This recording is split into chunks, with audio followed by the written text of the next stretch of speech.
I'm Matthew Kelly, and welcome back to Radical and Relevant, where we're exploring the genius of Jesus, the genius of the Gospels, the genius of Catholicism, and looking for a word or a phrase or an idea each day in the Gospel to anchor our lives, or to anchor our lives on that day.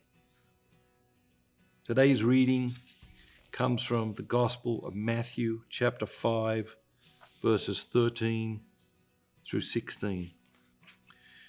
You are the salt of the earth, but if salt has lost its taste, how shall its saltness be restored? It is no longer good for anything except to be thrown out and trodden underfoot by men. You are the light of the world. A city set on a hill cannot be hid. Nor do men light a lamp and put it under a bushel, but on a stand, and it gives light to all in the house. Let your light shine before men, that they may see your good works and give glory to your Father who is in heaven. What jumps out at you today? It's easy for me. This first part of the last verse was my high school motto. High school motto was Lucia Lux Vestra, which is Latin for "Let your light shine." And so this is what I heard all through high school: "Let your light shine, let your light shine." And when we stepped off the path, we were told, like, you're not letting your light shine, and worse. Are you letting your light shine? I think a lot of people think we live in a world of darkness. I think a lot of people think we live in a world where the darkness is becoming greater and greater with every passing day.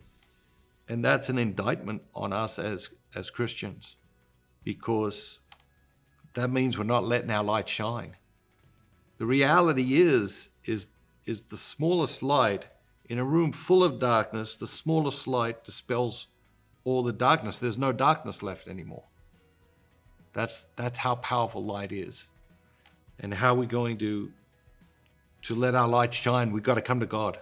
We've got to come to God in prayer. We've got to come to God in the sacraments. We've got to come to God in the scriptures. We've got to come to God, through the works of mercy, through loving our neighbors. We've got to come to God, and we've got to allow Him to fill us with His light so we can go out into the world and let our light shine. Have an amazing day, and remember, don't just be yourself. Be the very best version of yourself, all that God created you to be. I was at dinner many years ago. Was about to speak in a parish, and people at the dinner, and I heard out of sort of just peripheral, a priest say at the head of the table, "You can become a saint just by governing your speech." And it was just so convincing. It was so compelling. I have wanted to write this book for at least 20 years. And it's The Forgotten Way, the St. James Master Plan. The Forgotten Way, the St. James Master Plan. If you haven't got a copy, encourage you to pick a copy up. I think it might be the most challenging thing I've ever written. The promise of this book is very simple.